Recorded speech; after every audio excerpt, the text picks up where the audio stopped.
The title of my talk was actually given to me by the organizers of this meeting, but it corresponds so well to what I wanted to do that I just adopted it. Cardiac Computational Modeling from Van der Pol, 1927, nearly a century ago, to where we are now in 2024.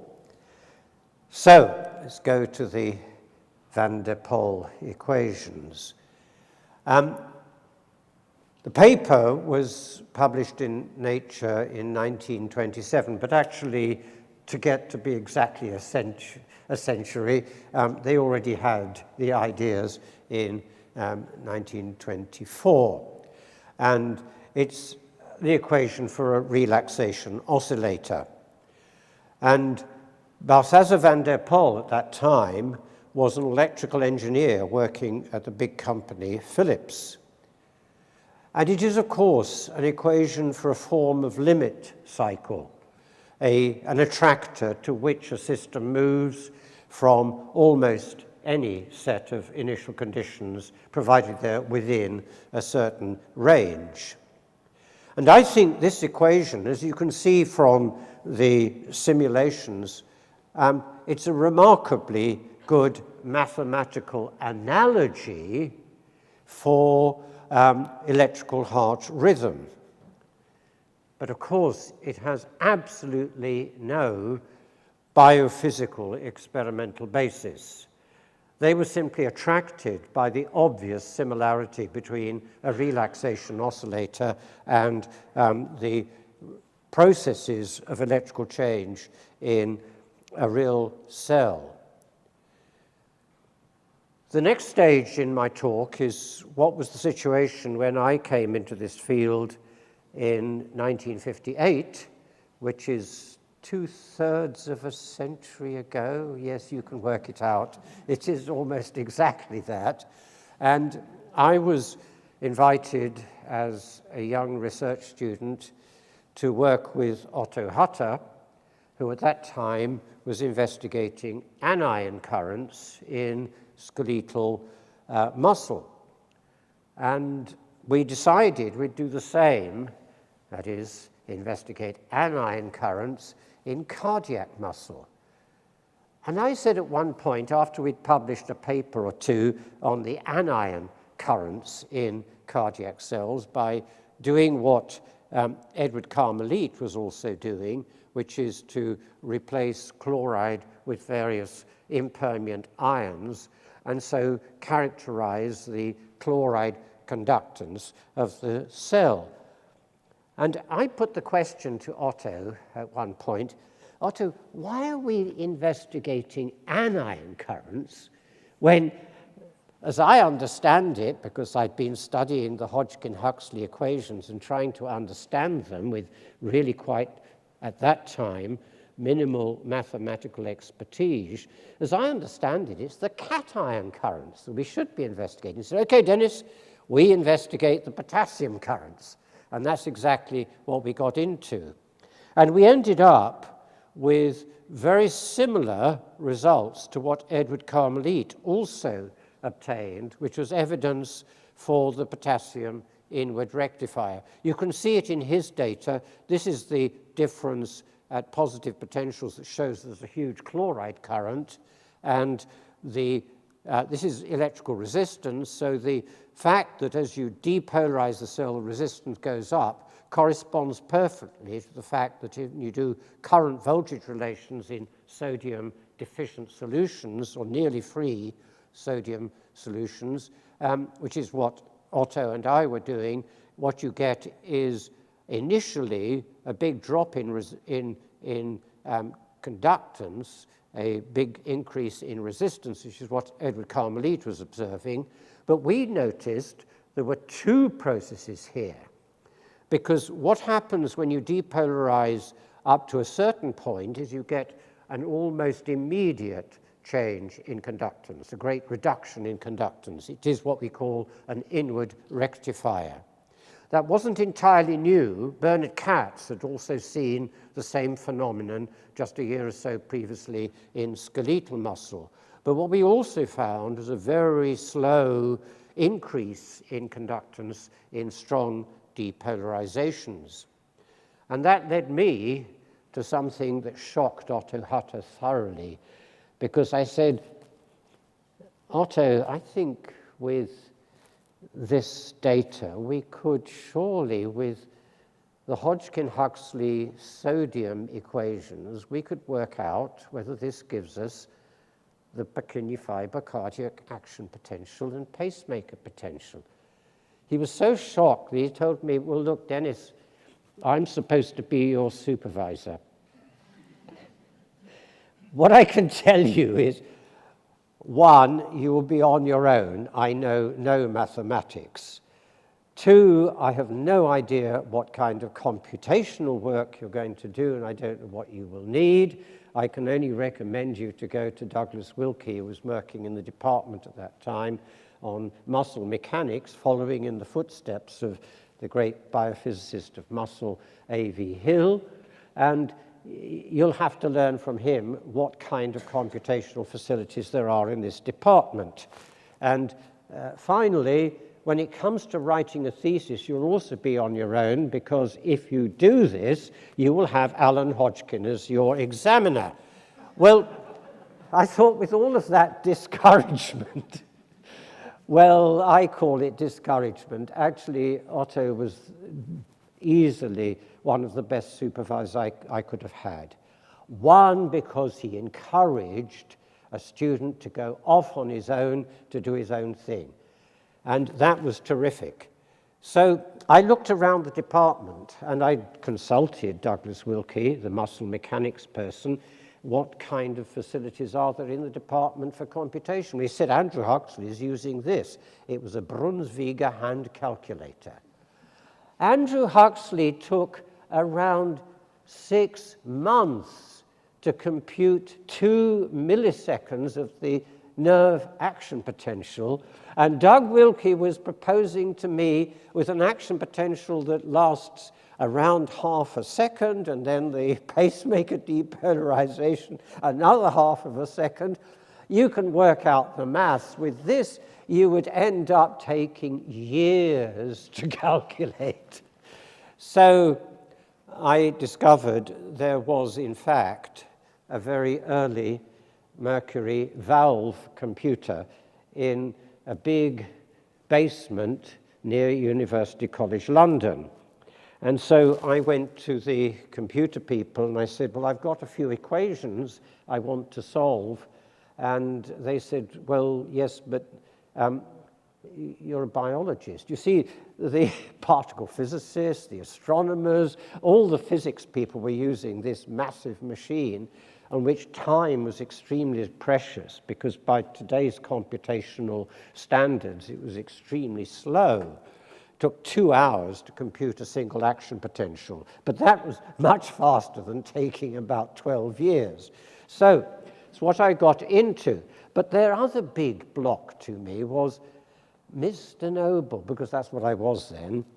Mr. Noble, you don't seem to know very much about computing. I said, well, I thought I come to you with my equations. Can't you put these into the computer? You have to buy a computer manual teaching you the programming methods. Of course, it was mostly machine code with a little bit of structure, Mercury autocode. But anyway, the outcome of all of that was, after about 6 months of work on the machine, I managed to get this result, which was then published almost immediately in a little paper in Nature, and then a couple of years later in the Journal of Physiology.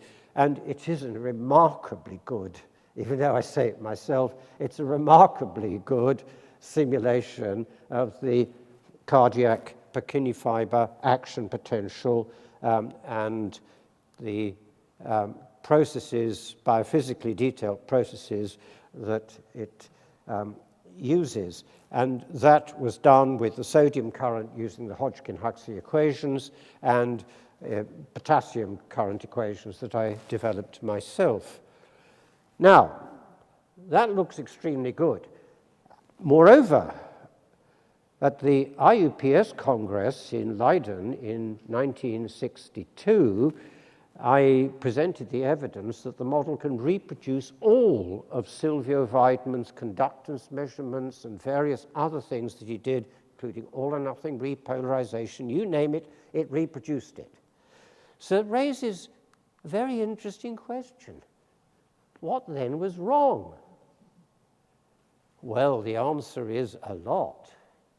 In fact, so many things are wrong with it, you have to ask the question, how can it be that a model that so accurately reproduces everything that was known at that time about the processes determining the Purkinje fiber action and pacemaker potentials, how could it be that so many things were wrong? What was wrong? No calcium currents.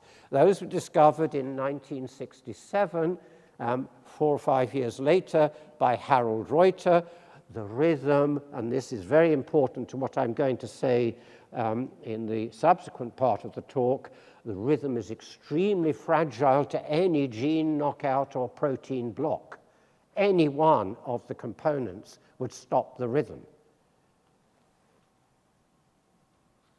Of course, it was also difficult to voltage clamp any other cells than the Purkinje tissue cells. That's long before patch clamp methods and isolated single cells.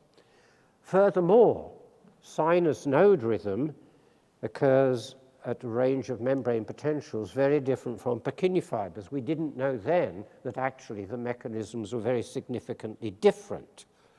No ion exchanger transporters, sodium-potassium exchange, sodium-calcium exchange, particularly that because, as we now know from the publications of Akinori Noma and one of my former students, Junko Kimura, the process is extremely voltage dependent in the case of sodium-calcium exchange. No ion accumulation depletion processes, no cellular compartmentation, no sarcoplasmic reticulum, no possibility of connecting the system up to the mechanics. And so it's not too surprising that over the next 2/3 of a century, the developments have been absolutely fantastic. Of course, Harold Reuter produced the calcium evidence for calcium channels in 1967.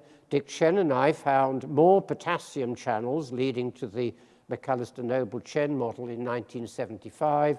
Sodium-calcium exchange was characterized by Reuter, then later on by Noma and Kimura and Hilgerman.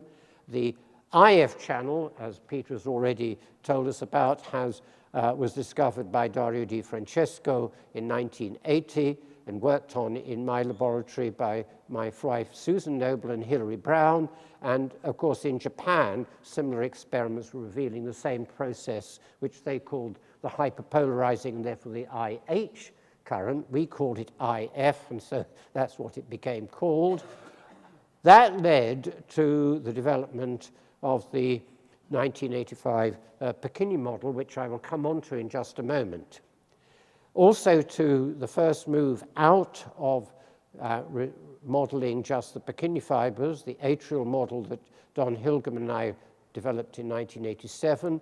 Then the Luo-Rodi ventricular models began to appear, and then much more complex ventricular models later. I don't have the space on this slide to list them all. The incorporation into anatomical finite element models for the full cardiac simulation that led also to the formation of the Physiome project launched in Russia in 1997, including, very importantly, the CellML repository that's been developed since. And of course, Peter Hunter is here as the leader of all of that. And the cardiac physiome. And as we now know from the astonishing results presented earlier in this meeting, it goes all the way down to the nano level. But I'm reminded of a comment made by Casey Cole. Casey Cole, somebody probably many in this audience will never really have known about. He was the inventor of the voltage clamp technique for studying the squid giant axon that was later adopted by Alan Hodgkin and Andrew Huxley to develop the evidence that led to the first modeling of any electrically active cell, that is the squid giant axon nerve cell. And Casey Cole was responsible for the first voltage clamping of the squid axon. He wrote a book, which he kindly sent me a year or two after it was published, and that book was published again about 60 years ago. He wrote to me as a dedication in his book, "Denis Noble, nerve has been so difficult. How can the heart be even more so?" Well, after 2/3 of a century, Casey, we can answer you. Well done, the cardiac physiome, because the achievements have been quite fantastic, as we've already seen. So let's go on to what is it that the development after the model in 1960 led to the Denis Noble model. First of all, of course, the IF current itself, turning out to be responsible for the whole of this pacemaker depolarization up to the threshold for activating calcium and sodium currents. Second, the predicted role of the sodium-calcium exchanger, that indeed it does carry a significant current during the plateau of the action potential. And then the presence, of course, of the calcium current discovered by Harold Reuter in 1967. But that isn't really the reason I'm presenting you this little detail about that model, because there are even better Purkinje fiber models, better ventricular models, better atrial models, as we've seen at this meeting. That's not the point I'm making. The point I'm making is this. I want to ask a fundamental biological question. And here I shift to what I've been doing for the last 20 years.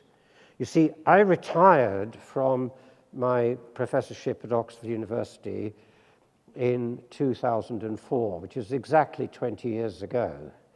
For the last 20 years, my focus has shifted to evolutionary biology. Some of you will know that.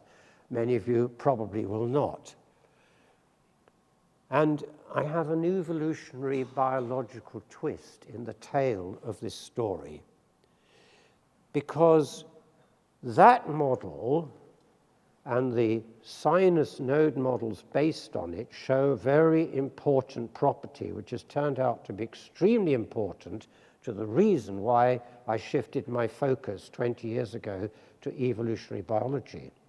And I will show that evidence in just a moment or two, because I want to ask the question, with all of that development of extra complexity over and above what the 1960 model could do, which was pretty impressive after all, correct shape of voltage changes, correct reproduction of many, many details of what Sylvia Weidman and others found in the lead up to the 1960 work.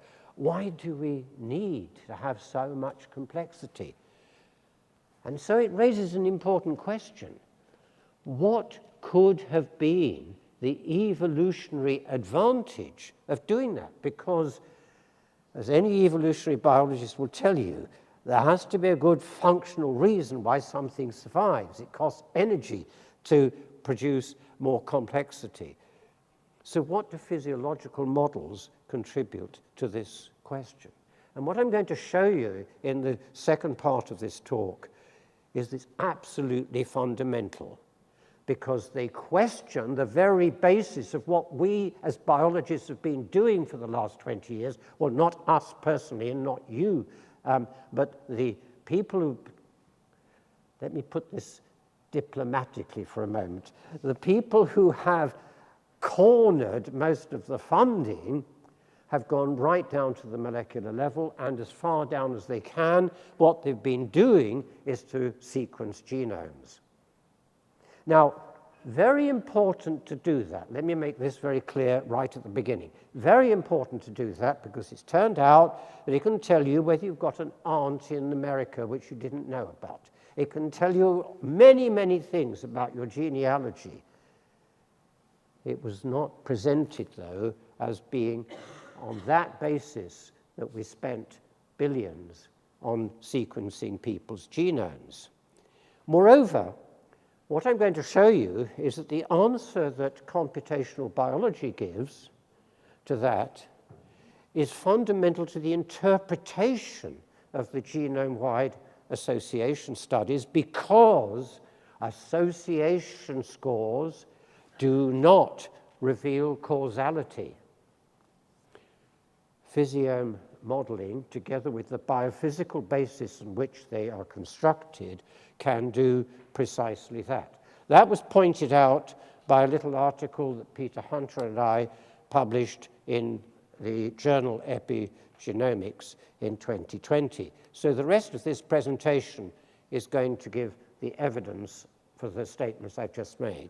First of all, let's look at the 1992 model that my group developed from the Denis Noble model, but with detailed biophysical measurements of patch clamp voltage recording in sinus node cells, individual sinus node cells.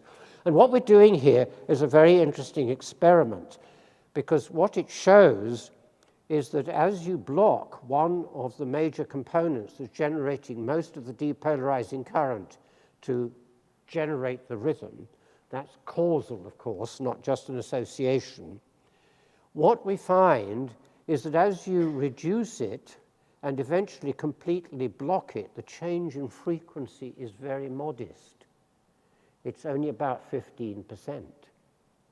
That led, incidentally, and the evidence, of course, that exactly the same happens in sinus node cells recorded experimentally, that led to Servier, the big French pharmaceutical company, developing a drug to do precisely that.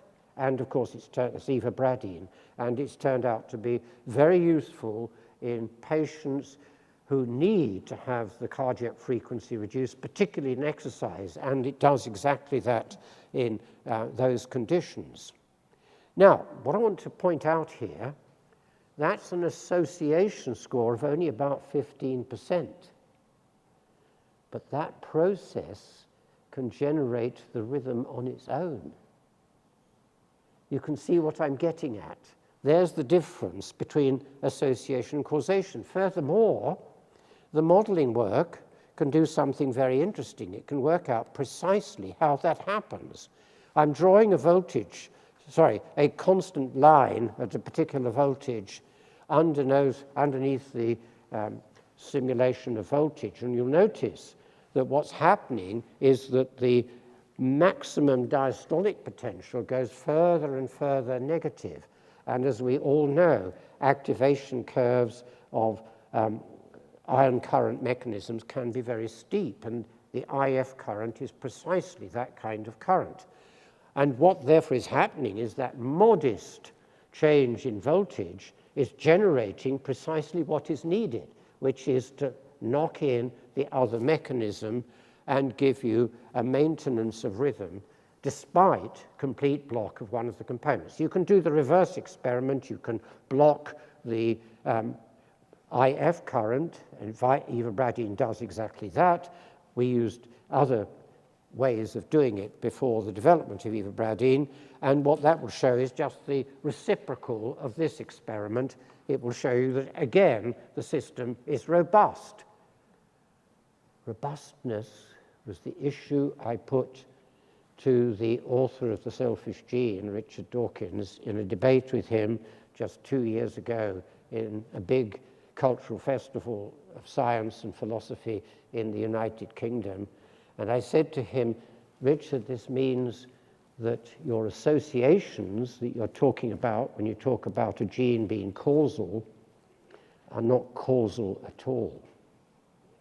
You can even have robustness to the point at which the association score can become 0, even negative. It all depends on what is happening in the regulatory networks that are triggered to have the changes, like that change in the voltage in this case, but it can be many other kinds of changes that generate robustness in a biological system. I have to tell you, I'm sorry to say, Richard didn't even understand what I was talking about. But that's another matter. We don't need to go into that. I asked the question then, after making this particular discovery of great robustness, in this case in the pacemaker mechanism in the heart, how widespread is that? And fortunately, this paper appeared in 2008 by Hillenmeyer and his colleagues. They were doing knockout experiments in the little organism called yeast. And their question was very interesting. How many of the knockouts disturb the metabolism of yeast?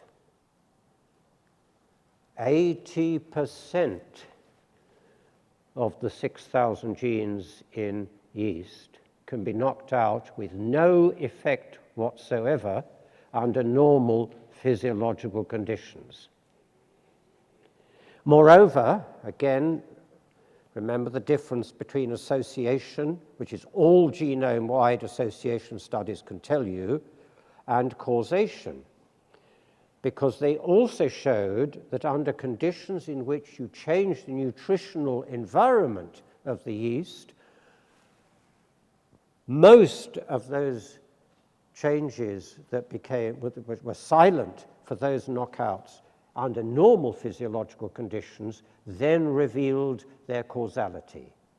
So all were involved in the normal life of the yeast, but 80% of them were buffered by the physiological control mechanisms in the organism.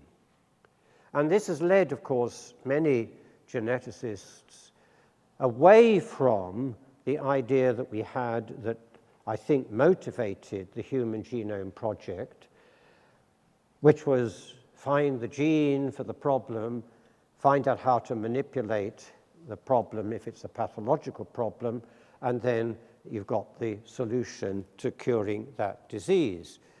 We now think, of course, and most geneticists, I think, go for this view, which goes for either the polygenic view, which incidentally is not very new.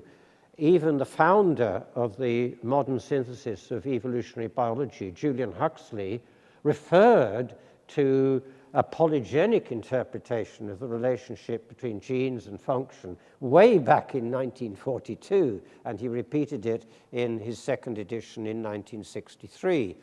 But you can even go to what is called the omnigenic hypothesis, which is this particular paper, that all genes contribute in some way or another to all, or to many certainly, or even all functions. And certainly, as the Human Genome Project has now demonstrated, it leads to very low association data. But we must not interpret that to mean that there's no causality. That's the point I'm making, that is absolutely central. Furthermore, I'll come on in a moment or two to the major test of the ability of genomics to predict disease states and its failure to do so. That'll come on to in just a moment. But what have the genome people have done as a consequence of finding such low association scores?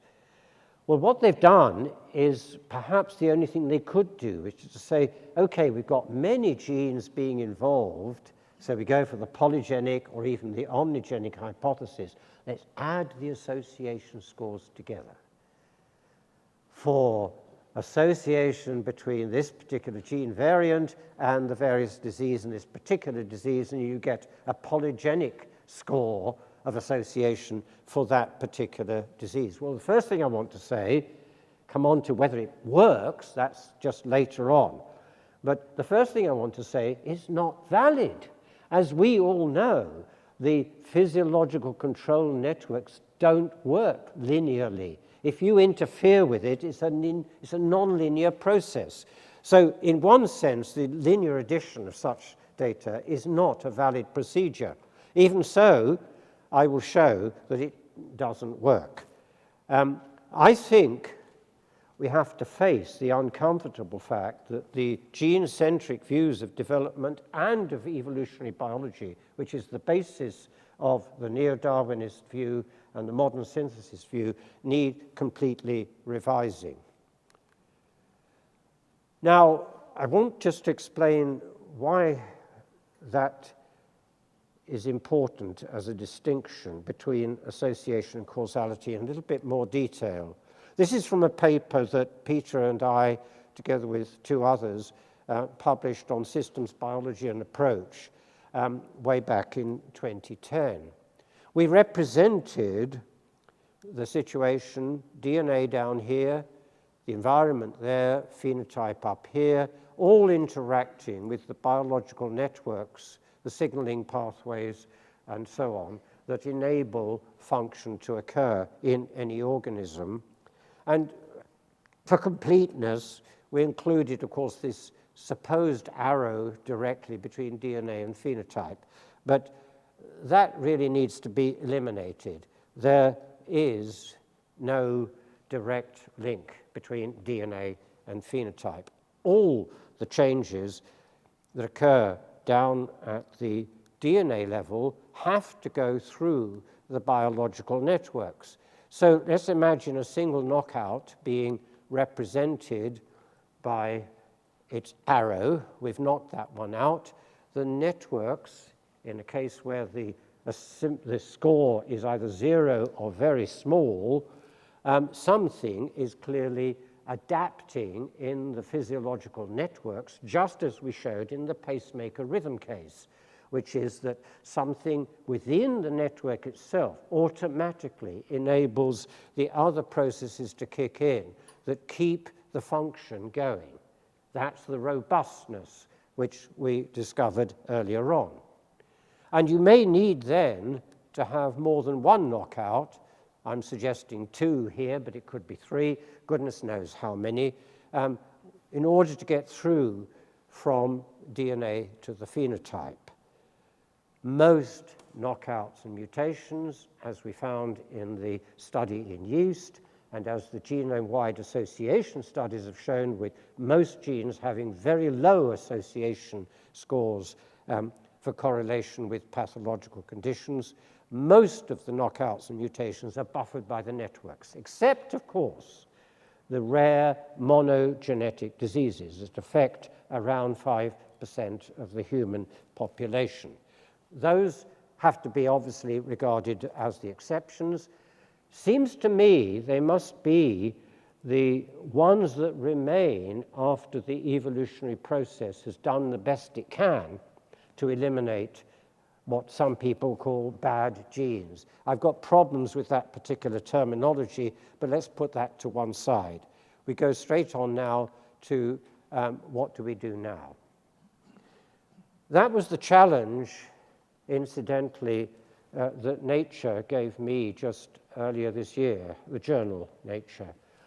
I was written to by the editors to ask whether I would review a book by one of the science journalists who for many years was an editor of Nature. And the question they were putting to me was, could you write a review of this? And I said, well, yes, I can. And the title of the review was Genes Are Not the Blueprint for Life. It's a fundamental shift that's going to take time to occur within biology. But it's what I've been arguing for roughly the last 20 years, because we have to move away from focusing on genes, not because they're not important.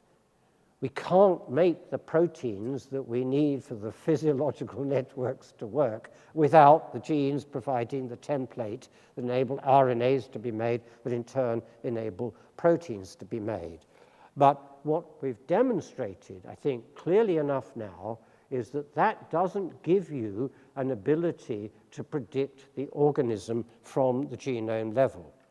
And we have to move, therefore, towards focusing more particularly on the functional physiological networks. And of course, that is called physiology, and I happen to be a physiologist. I think, and this is the mantra I've produced in many of my papers recently, physiology now needs to come to the rescue of evolutionary biology and indeed to the interpretation of genomics. So let's finish up. Implications for medical science and the treatment of disease. Incidentally, those who lived through the period of the 1990s when the Human Genome Project was presented as the next major breakthrough that would lead to many cures for medical problems, that was focused primarily on that promise. The idea was that we would spend all of that money in order to benefit health care. Francis Collins, the head of the National Institutes of Health in the USA, claimed in 1999, when he was giving the Shattuck Lecture published in the New England Journal of Medicine, that within 10 years of human genome sequencing, it would lead to previously unimaginable insights. And from there to the common good, including a new understanding of genetic contributions to human disease and the development of rational strategies for minimizing and preventing disease phenotypes altogether. 10 years. We are 14 years further on from that promise. So, what has actually happened? October last year, this paper appeared in the British Medical Journal from a team working under Hingorani at University College London. They did the obvious thing. Take the polygenic scores in the polygenic score catalogue, all now studied over a period of roughly 20 years, so enough information on the disease states that subsequently developed, and let's see whether using exactly the same criteria as you would use for evidence to the FDA on whether or not a particular drug should be used or not approved for use, using exactly the same criteria, let's see whether it could predict the development of cardiovascular disease, of cancer, of schizophrenia, of Alzheimer, you name it. The answer is the polygenic scores do not predict cardiovascular disease or cancer or indeed any of the others.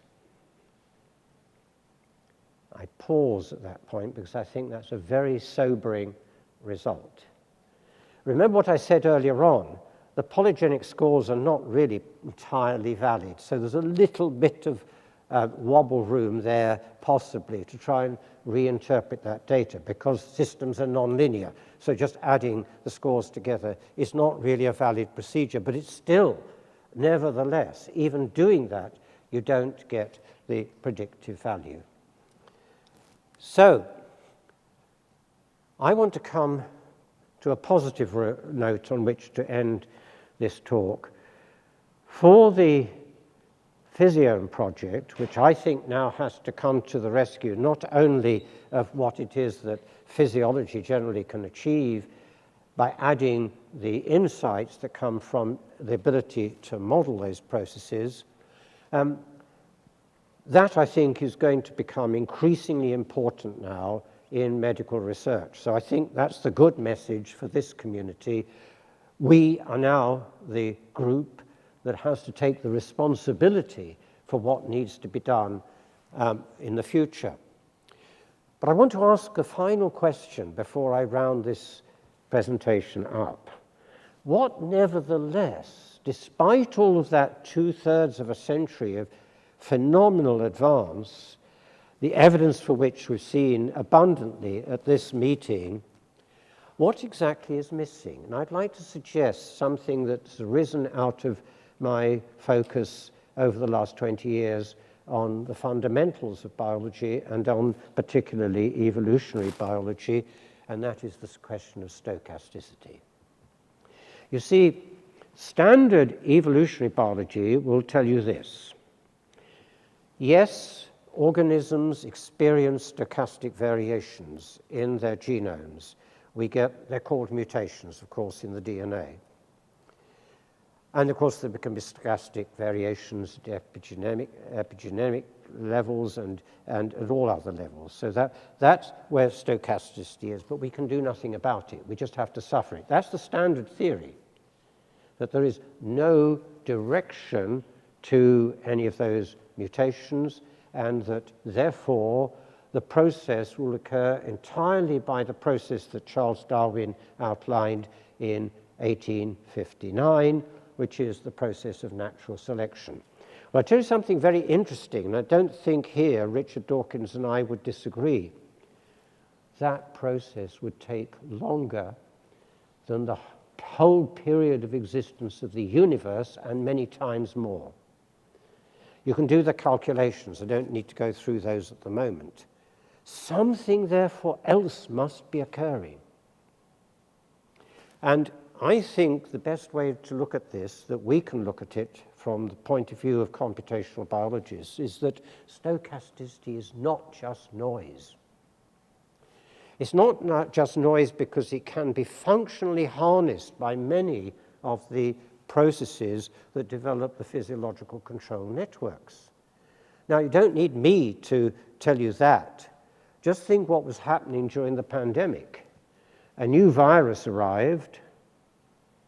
Our immune systems immediately kicked in to tell our B cells to start down-regulating, simplifying the very complicated molecular biological processes here, but let's just go along with this, to effectively down-regulate the degree of error correction in the copying of the genome during each cell division. And so through doing that, and through focusing that on just the region of the genome that codes for the grabbing part of the immunoglobulin. It's a very tiny region. This is targeted change by the immune system in just the part of the immunoglobulin that needs to grab the virus. So it produces millions, literally, of new DNA. And then the system is so clever that it proceeds to tell, with messages, of course, that go down to those cells, the ones that succeed in producing the right grabbing shape, to reproduce as rapidly as possible. And within about a week, you will become immune just through that natural process. Of course, with a problem like COVID, we couldn't wait a week, so too many people would have died. So we developed vaccines. But had we just allowed the population to adjust, they would have done so. There would have been the development of the natural immune systems. But you see, what's happening there is a prime example of the harnessing of stochasticity. It's saying to the cells, please generate as much stochasticity as you can. And then it selects, but not waiting like natural selection for the death of organisms. It's actually the reverse. It's producing all of that harnessing of stochasticity to actually save the organism. I think the evidence shows that this kind of process is occurring in many other physiological control mechanisms. Why don't we know about those processes? Well, other than the immune system, they haven't been worked out. And even in the case of the immune system, and this is a challenge to the modelers who want to go on to the immune system, exactly how the process occurs by which you can, through sensing the arrival of a new virus, proceed to trigger all of those changes, that is not properly worked out yet. So there's big work to be done there. So how do we incorporate stochasticity, though, in our models? Now, you might think that all you need to do is to add noise to AI systems and similar processes like modeling processes. But I want to tell you that won't do it at all.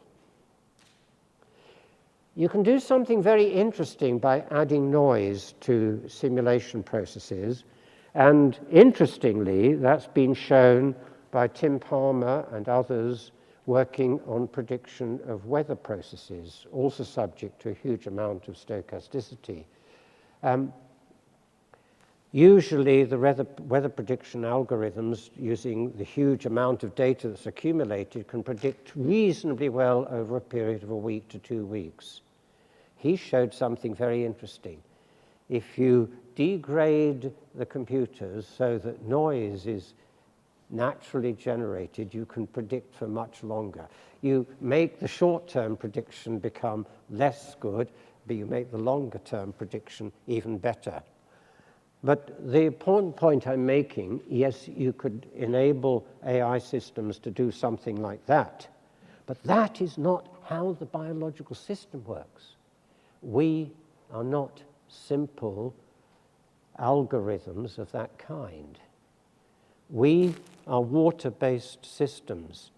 I even come to the conclusion it would be to reproduce that properly, including all the,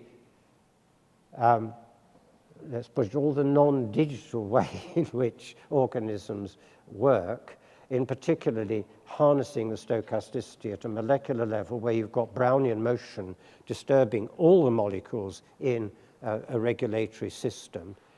That's where most of the stochasticity, I would suggest, particularly at the molecular level, is arising. But that is effectively not digital. Well, you could, in principle, of course, you could try to represent every molecule in that system, but then your resolution is just so fine, you will never have the computational power to do it. And I think we have to recognize also that this process of harnessing of stochasticity is something that's occurring between all levels, and we have many levels of organization in any physiological system. That's the challenge I think we have to face. Are we nearly there yet? Because that was the question that the organizers of this meeting gave to me. Are we nearly there? Well, we've certainly traveled a long way in 2/3 of a century. Cardiac Physiome project has succeeded in being adopted by pharma and biotech.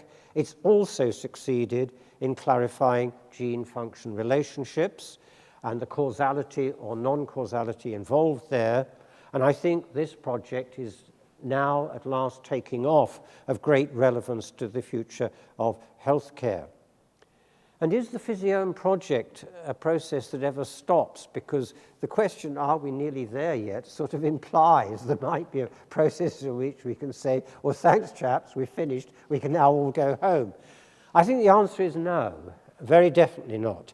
And again, because I want to emphasize the point that organisms are not fully algorithmic, and I don't think that AI can easily help us with that problem. I finish with just 2 final slides. If you want to know more about what I've been up to in evolutionary biology, this lecture to a congress earlier this week, fusion of organisms was the greatest of transitions in evolution, not natural selection. That's just gone up on a YouTube video. And for further reading, the new biology, if we can call it that, that was the term introduced, I think, by Philip Ball, the science journalist, whose book I was reviewing in the article for Nature in February of this year. We replied to that, but much the same time, with a little book, Understanding Living Systems, that Ray and I, my brother, a zoologist, and I published just last year with Cambridge University Press. And in a very short space, it's only 160 pages, we tried to produce a non-technical account of what Philip Ball calls the new biology. And if you want to look at why I think water-based systems might be necessary, incidentally, It took nature roughly 4 billion years to generate water-based computers, which is our cells. I'm not convinced that somebody's going to be able to do that without living organisms so quickly. But that's the basis of those two videos. And finally, the magazine article and video published just recently by Forbes, Science is Reconsidering Evolution, is there. Well, that's the end of my talk. Thank you very much indeed for inviting me.